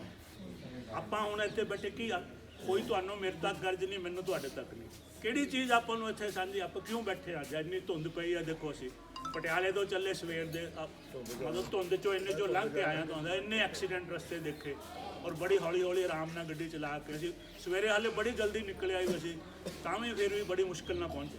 ਪਰ ਕਿਹੜੀ ਚੀਜ਼ ਖਿੱਚ ਕੇ ਲਿਆਈ? ਪਿਆਰ, ਧਰਤੀ ਦਾ ਪਿਆਰ, ਤੁਹਾਡਾ ਪਿਆਰ। ਤਾਂ ਇਹ ਚੀਜ਼ ਹੈ ਕਿ ਪੰਜਾਬ ਆਪਾਂ ਨੂੰ ਇਹ ਜਿਹੜਾ ਗੁਰੂ ਸਾਹਿਬ ਨੇ ਕਿਹਾ ਸੀ ਸਾਚ ਕਹੂੰ ਸੁਣ ਲੈ ਸਭੇ ਜਿਨ ਪ੍ਰੇਮ ਕੀਓ ਤਿਨ ਹੀ ਪ੍ਰਭ ਪਾਏ। ਤਾਂ ਬੰਦਾ ਤਾਂ ਕੀ, ਪਰਮਾਤਮਾ ਨੂੰ ਵੀ ਜੇ ਮਿਲਣ ਦਾ ਰਸਤਾ ਪ੍ਰੇਮ ਹੀ ਹੈ, ਗੁਰੂ ਸਾਹਿਬ ਇਹ ਦਾਅਵੇ ਨਾ ਕਹੇ। ਤਾਂ ਇਹ ਚੀਜ਼ਾਂ ਆਪਾਂ ਨੂੰ ਪੰਜਾਬ 'ਚ ਵਾਪਸ ਲਿਆਉਣੀਆਂ। ਕਿ ਆਖਰ ਦੀ ਮੈਂ ਗੱਲ ਇਹ ਕਹਿ ਕੇ ਗੱਲ ਸਮਾਪਤੀ ਕਰਨਾ ਵੀ ਪੰਜਾਬ ਦਾ ਭਵਿੱਖ ਨਾ ਕੈਨੇਡਾ ਨਾਲ ਸੁਧਰਨਾ, ਨਾ ਆਸਟ੍ਰੇਲੀਆ ਨਾਲ ਸੁਧਰਨਾ, ਨਾ ਅਮਰੀਕਾ ਨਾਲ, ਨਾ ਕਿਤੇ ਹੋਰ। ਪੰਜਾਬ ਦਾ ਭਵਿੱਖ ਤਾਂ ਸੁਧਰਨਾ ਜੇ ਅਸੀਂ ਗੁਰੂਆਂ ਦਾ ਜੋ ਸਾਨੂੰ ਜੀਵਨ ਦਾ ਮਾਰਗ ਦਰਸਾਇਆ, ਔਰ ਗੁਰੂ ਸਾਹਿਬ ਨੇ ਕੋਈ ਸਿੱਖਾਂ ਲਈ ਨਹੀਂ ਦੱਸਿਆ, ਇਹ ਆਪਾਂ ਗਲਤ ਕਰਾਂਗੇ ਜੇ ਆਪਾਂ ਕਹਾਂਗੇ ਨਾ ਵੀ ਗੁਰੂ ਨੇ ਸਿੱਖਾਂ ਨੂੰ ਦੱਸਿਆ। ਨਹੀਂ, ਗੁਰੂ ਦਾ ਜਿਹੜਾ ਸਿੱਖ ਹੈ ਨਾ ਗੁਰੂ ਗ੍ਰੰਥ ਸਾਹਿਬ ਜੀ, ਉਹਦਾ ਮਤਲਬ ਇਹ ਨਹੀਂ ਵੀ ਸਿੱਖ ਧਰਮ ਉਹਦਾ ਮਤਲਬ ਜਿਹੜਾ ਬੰਦਾ ਗੁਰੂ ਦੀ ਸਿੱਖਿਆ ਤੇ ਚੱਲਦਾ, ਕੋਈ ਵੀ ਬੰਦਾ ਜਿਹੜਾ ਹੋ ਸਕਦਾ ਉਹ ਮਤਲਬ ਜਿਹੜਾ ਹੈਗਾ ਉਹ ਸਿੱਖ ਹੋ ਸਕਦਾ ਜੇ ਉਹ ਗੁਰੂ ਦੀ ਸਿੱਖਿਆ ਤੇ ਚੱਲੇ। ਔਰ ਮੈਂ ਇੱਕ ਆਖਰੀ ਤੁਹਾਨੂੰ ਇਹ ਇਸੇ ਚੀਜ਼ ਦੀ ਪੁਸ਼ਟੀ ਕਰਦਾ ਹੋਇਆ ਤੇ ਗੱਲ ਸਮਾਪਤ ਕਰਦਾ ਵੀ ਸਿੱਖ ਕੌਣ ਹੁੰਦਾ। ਜੇ ਤੁਹਾਨੂੰ ਪੁੱਛੇ ਨਾ ਜੀ ਸਭ ਤੋਂ ਵੱਡਾ ਪਹਿਲਾ ਸਿੱਖ ਗੁਰੂ ਦਾ ਕੌਣ ਸੀ, ਔਰ ਫਿਰ ਆਪ ਪੁੱਛੇ ਕਿ ਸਭ ਤੋਂ ਮਹਾਨ ਸਿੱਖ ਗੁਰੂ ਦਾ ਕੌਣ ਸੀ, ਇਹ ਉਦਾਹਰਣ ਦੇ ਕੇ ਤੇ ਮੈਂ ਗੱਲ ਸਮਾਪਤ ਕਰਾਂ। ਜਦੋਂ ਗੁਰੂ ਸਾਹਿਬ ਗਏ ਨੇ ਤੇ ਤੁਹਾਨੂੰ ਤੁਸੀਂ ਸੁਣਿਆ ਵੀ ਸੱਚਾ ਸੌਦਾ ਕੀਤਾ ਕਿ ਉਹਨਾਂ ਦੇ ਪਿਤਾ ਜੀ ਨੇ ਉਹਨਾਂ ਨੂੰ 20 ਰੁਪਏ ਦਿੱਤੇ ਸੀ ਕਿ ਤੁਸੀਂ ਵਪਾਰ ਕਰੋ ਔਰ ਇਹਦੇ ਨਾਲ ਹੋਰ ਧਨ ਕਮਾਓ। ਹੁਣ ਤੁਸੀਂ ਉਹ 20 ਰੁਪਏ ਕੋਈ ਵੱਡੀ ਰਕਮ ਹੁੰਦੀ ਹੈ, ਪਰ 20 ਰੁਪਏ ਉਸ ਵੇਲੇ ਅੱਜ ਦੇ 20 ਲੱਖ ਤੋਂ ਵੀ ਉੱਪਰ ਸੀ, ਤਾਂ 20 ਰੁਪਏ ਵੱਡੀ ਰਕਮ ਸੀ। ਲੇਕਿਨ ਗੁਰੂ ਸਾਹਿਬ ਨੇ ਕੀ ਕੀਤਾ ਉਸ ਪੈਸੇ ਦੇ ਨਾਲ? ਉਹਨਾਂ ਨੇ ਦੇਖਿਆ ਕਿ ਐਦਾਂ ਹੀ ਸਰਦੀ ਸੀ, ਇਸ ਤੋਂ ਵੀ ਜ਼ਿਆਦਾ ਸਰਦੀ ਸੀ, ਤਾਂ ਉਹਨਾਂ ਨੇ ਦੇਖਿਆ ਕਿ ਕੁਝ ਗਰੀਬ ਸੀ ਜਿਨ੍ਹਾਂ ਕੋਲ ਕੱਪੜੇ ਨਹੀਂ ਸੀ, ਤਾਂ ਉਹਨਾਂ ਨੇ ਸਾਰਿਆਂ ਨੂੰ ਕਿਹਾ ਵੀ ਇਹਨਾਂ ਨੂੰ ਕੱਪੜੇ ਲੈ ਦਿਓ। ਅੱਗੇ ਦੇਖਿਆ ਕਿ ਲੋਕ ਕਈਆਂ ਨੂੰ ਰੋਟੀ ਨਹੀਂ ਮਿਲੀ, ਬਹੁਤ ਲੋਕਾਂ ਨੂੰ ਰੋਟੀ ਵੀ ਨਹੀਂ ਮਿਲੀ, ਉਹਨਾਂ ਨੇ ਕਿਹਾ ਸਾਰਿਆਂ ਨੂੰ ਛਕਾਓ। ਉਹਨਾਂ ਨੇ ਕੱਪੜੇ ਵੰਡ ਤੇ ਲੰਗਰ ਛਕਾਤਾ ਦੁਨੀਆ ਨੂੰ ਤੇ ਵਾਪਸ ਆ ਗਏ। ਤੇ ਜਦੋਂ ਵਾਪਸ ਆਉਂਦੇ ਆ ਤਾਂ ਉਹਨਾਂ ਦੇ ਪਿਤਾ ਜੀ ਪੁੱਛਦੇ ਅੱਛਾ ਜੀ ਕੀ ਸੌਦਾ ਕਰਕੇ ਆਏ? ਉਹਨਾਂ ਨੇ ਕਿਹਾ ਮੈਂ ਤਾਂ ਸੱਚਾ ਸੌਦਾ ਕੀਤਾ, ਵਧੀਆ ਸੌਦਾ ਕੀਤਾ। ਜਿਹੜੇ ਜਿਨ੍ਹਾਂ ਕੋਲ ਕੱਪੜੇ ਨਹੀਂ ਸੀ, ਠੰਡ ਨਾਲ ਠਰ ਰਹੇ ਸੀ, ਉਹਨਾਂ ਦੇ ਤਨ ਢੱਕ ਤੇ, ਜਿਹੜੇ ਭੁੱਖ ਨਾਲ ਮਰ ਰਹੇ ਸੀ ਉਹਨਾਂ ਨੂੰ ਪ੍ਰਸ਼ਾਦਾ ਛਕਾ ਦਿੱਤਾ। ਤਾਂ ਉਹਨਾਂ ਦੇ ਪਿਤਾ ਜੀ ਨੂੰ ਇਹ ਗੱਲ ਨਹੀਂ ਸਮਝ ਆਈ, ਉਹ ਬੜੇ ਦੁਖੀ ਹੋਏ। ਚਲੋ ਜੋ ਵੀ ਉਹਨਾਂ ਨੇ ਬਹੁਤ ਬੁਰਾ ਭਲਾ ਕਿਹਾ। ਤਾਂ ਉਸ ਵੇਲੇ ਇੱਕ ਉਸ ਜਗ੍ਹਾ ਦੇ ਜਿਹੜੇ ਹਾਕਮ ਸੀ ਜਿਹਨੂੰ ਆਪਾਂ ਹੁਣ ਨਨਕਾਣਾ ਸਾਹਿਬ ਕਹਿੰਦੇ, ਉਹਦਾ ਨਾਂ ਸੀ ਰਾਏ ਭੋਏ ਦੀ ਤਲਵੰਡੀ। ਰਾਏ ਬੁਲਾਰ ਜਿਹੜਾ ਸੀ ਉੱਥੋਂ ਦਾ ਹਾਕਮ ਸੀ, ਉਹ ਵੀ ਨਾਲ ਖੜਾ ਜੋ ਸੁਣ ਰਿਹਾ ਸੀ। ਤਾਂ ਪਿਤਾ ਜੀ ਤਾਂ ਗੁੱਸੇ ਹੋ ਰਹੇ ਨੇ ਇੰਨਾ। ਉਹਨੇ ਕਿਹਾ ਨਹੀਂ, ਕਹਿੰਦਾ ਜੋ ਇਹ ਕਰਕੇ ਆਏ ਨੇ ਇਸ ਤੋਂ ਵਧੀਆ ਪੈਸੇ ਦਾ ਕੋਈ ਉਪਯੋਗ ਹੋ ਹੀ ਨਹੀਂ ਸਕਦਾ, ਪੈਸੇ ਦਾ ਇਹ ਤੋਂ ਵਧੀਆ ਯੂਜ਼ ਕੋਈ ਹੋ ਹੀ ਨਹੀਂ ਸਕਦਾ। ਉਹ ਕਹਿੰਦਾ ਗੁਰੂ ਸਾਹਿਬ ਦੇਖੋ ਰਾਜਾ ਸੀ, ਕਿੰਨੀ ਕੁ ਜਾਇਦਾਦ ਹੋਏਗੀ, ਕਿੰਨੀ ਕੁ ਜ਼ਮੀਨ ਹੋਏਗੀ? ਉਹ ਕਹਿੰਦਾ ਮੇਰੀ ਅੱਧੀ ਜਾਇਦਾਦ, ਅੱਧੀ ਜ਼ਮੀਨ ਆ ਜਿਹੜਾ ਤੁਸੀਂ ਸੌਦਾ ਕਰਕੇ ਇਹਦੇ ਚ ਲਾ ਦਿਓ। ਕਹਿੰਦਾ ਇਹ ਸਭ ਤੋਂ ਵਧੀਆ। ਹੁਣ ਮੈਂ ਮੰਨਦਾ ਕਿ ਇਹ ਹੈ ਗੁਰੂ ਦਾ ਪਹਿਲਾ ਸਿੱਖ। ਜਦ ਉਹਨਾਂ ਦਾ ਆਪਣੇ ਪਿਤਾ ਜੀ ਵੀ ਨਹੀਂ ਸਮਝ ਸਕੇ ਵੀ ਸਾਡੇ ਕੀ ਕਰਕੇ ਆਏ ਆ, ਉਹ ਬੰਦੇ ਨੇ ਪਹਿਲਾਂ ਗੁਰੂ ਦੇ ਸੁਨੇਹੇ ਨੂੰ ਸਮਝਿਆ। ਉਹ ਹੈ ਗੁਰੂ ਦਾ ਅਸਲੀ ਪਹਿਲਾ ਸਿੱਖ, ਰਾਏ ਬੁਲਾਰ। ਮੈਂ ਉਹਨੂੰ ਮੰਨਦਾ। ਅੱਛਾ, ਹੁਣ ਦੂਜਾ ਸਵਾਲ ਹੈ ਕਿ ਸਭ ਤੋਂ ਮਹਾਨ ਸਿੱਖ ਕੌਣ? ਹੁਣ ਮੇਰੇ ਹਿਸਾਬ ਨਾਲ ਭਾਈ ਮਰਦਾਨਾ ਜੀ, ਕਿਉਂਕਿ ਗੁਰੂ ਸਾਹਿਬ ਨਾਲ ਕਿਸੇ ਵੀ ਪਰਿਵਾਰਕ ਮੈਂਬਰ ਨੂੰ ਜਾਂ ਉਹਨੂੰ ਕਿਸੇ ਹੋਰ ਨੂੰ ਇੰਨਾ ਸਮਾਂ ਗੁਜ਼ਾਰਨ ਦਾ ਮੌਕਾ ਨਹੀਂ ਮਿਲਿਆ ਜਿੰਨਾ ਭਾਈ ਮਰਦਾਨਾ ਜੀ ਨੇ ਹੋਇਆ। ਲੇਕਿਨ ਸਿਰਫ ਗੱਲ ਇਹ ਨਹੀਂ, ਗੱਲ ਇਹ ਕਿ ਗੁਰੂ ਸਾਹਿਬ ਬਾਣੀ ਗਾਉਂਦੇ ਸੀਗੇ ਤੇ ਭਾਈ ਮਰਦਾਨਾ ਜੀ ਰਬਾਬ ਦੇ। ਤੋ ਇੱਕ ਉਹਨਾਂ ਦਾ ਆਪਸ 'ਚ ਮੇਲ ਸੀ, ਜੋੜੀ ਸੀ। ਕਿਸੇ ਵੀ ਦੁਨੀਆ ਦੇ ਹੋਰ ਬੰਦੇ ਨੂੰ ਇਹ ਸੁਭਾਗ ਪ੍ਰਾਪਤ ਨਹੀਂ ਹੋਇਆ ਗੁਰੂ ਦੇ ਨਾਲ ਉਹਨਾਂ ਦਾ ਇਸ ਤਰ੍ਹਾਂ ਦਾ ਮੇਲ ਹੋਇਆ। ਤੋ ਉਹ ਜਿਹੜਾ ਹੈ ਸਾਡੇ ਸਾਰਿਆਂ ਤੋਂ ਸਿੱਖਾਂ ਦੇ ਸਭ ਤੋਂ ਵੱਡੇ ਵਿਦਵਾਨ ਜਿਹੜੇ ਭਾਈ ਗੁਰਦਾਸ। ਉਹ ਕਹਿੰਦੇ ਨੇ ਇੱਕ ਬਾਬਾ ਅਕਾਲ ਰੂਪ, ਦੂਜਾ ਰਬਾਬੀ ਮਰਦਾਨਾ। ਉਹ ਵੀ ਕਹਿੰਦੇ ਕਿ ਦੇਖੋ ਦੋਵਾਂ ਦੀ ਜੋੜੀ ਬਣੀ। ਔਰ ਗੁਰੂ ਸਾਹਿਬ ਜਦੋਂ ਵੀ ਬਾਣੀ ਆਉਂਦੀ ਸੀ ਨਾ, ਉਹਨਾਂ ਨੂੰ ਕੋਈ ਆਈਡੀਆ ਤਾਂ ਉਹ ਕਹਿੰਦੇ ਜੋ ਵਿਚਾਰ, ਉਹ ਕਹਿੰਦੇ ਮਰਦਾਨਾ ਛੇੜ ਰਬਾਬ ਬਾਣੀ ਆਈ ਹੈ। ਤਾਂ ਕਦੀ ਕੋਈ ਹੋ ਸਕਦਾ ਕਿ ਕਿਸੇ ਸਿੱਖ ਨੂੰ ਐਡਾ ਵੱਡਾ ਰੁਤਬਾ ਹੋਵੇ ਕਿ ਗੁਰੂ ਸਾਹਿਬ ਦਾ ਜਿਹੜਾ ਸੁਨੇਹਾ ਦੁਨੀਆ ਨੂੰ ਦਿੱਤਾ ਗਿਆ ਉਹਦਾ ਵਿੱਚ ਬਰਾਬਰ ਦਾ ਹਿੱਸਾ ਹੋਵੇ? ਇਹ ਹਾਸਲ ਕਿਸੇ ਨੂੰ ਹਾਸਲ ਨਹੀਂ ਹੈ ਭਾਈ ਮਰਦਾਨਾ ਦੇ। ਤਾਂ ਮੇਰੀ ਛੋਟੀ ਜਿਹੀ ਅਕਲ ਮੁਤਾਬਕ ਭਾਈ ਮਰਦਾਨਾ ਸਾਡਾ ਸਭ ਤੋਂ ਮਹਾਨ ਸਿੱਖ ਹੈ। ਤਾਂ ਫਿਰ ਗੱਲ ਕੀ ਬਣੀ ਕਿ ਪਹਿਲਾ ਸਿੱਖ ਵੀ ਮੁਸਲਮਾਨ ਰਾਏ ਬੁਲਾਰ ਤੇ ਸਭ ਤੋਂ ਮਹਾਨ ਸਿੱਖ ਵੀ ਭਾਈ ਮਰਦਾਨਾ ਮੁਸਲਮਾਨ। ਤਾਂ ਕਹਿਣ ਦਾ ਭਾਵ ਹੈ ਕਿ ਸਿੱਖ ਦਾ ਮਤਲਬ ਇਹ ਨਹੀਂ ਹੈ ਕਿ ਤੁਸੀਂ ਸਿੱਖ ਹੋ ਕੇ ਹਿੰਦੂ ਹੋ ਕੇ ਕੌਣ ਹੋ ਮੁਸਲਮਾਨ। ਤੁਸੀਂ ਜੇ ਗੁਰੂ ਦੇ ਸੁਨੇਹੇ ਤੇ ਚੱਲਦੇ ਹੋ, ਗੁਰੂ ਦੀ ਸਿੱਖਿਆ ਤੇ ਚੱਲਦੇ ਹੋ ਤਾਂ ਤੁਸੀਂ ਸਿੱਖ ਖਾਨ ਦੇ ਕੰਮ। ਤਾਂ ਆਪਾਂ ਨੂੰ ਮਤਲਬ ਜੇ ਪੰਜਾਬ ਦਾ ਕੁਝ ਬਣਨਾ ਤੇ ਆਪਾਂ ਨੂੰ ਗੁਰੂ ਦੇ ਸਿੱਖਿਆ ਤੇ ਚੱਲਣਾ ਪਏਗਾ। ਬਹੁਤ ਬਹੁਤ ਮਿਹਰਬਾਨੀ। ਵਾਹਿਗੁਰੂ ਜੀ ਕਾ ਖਾਲਸਾ, ਵਾਹਿਗੁਰੂ ਜੀ ਕੀ ਫਤਿਹ। ਚਾਹ ਗਰਮ ਕਰ ਦਿਓ।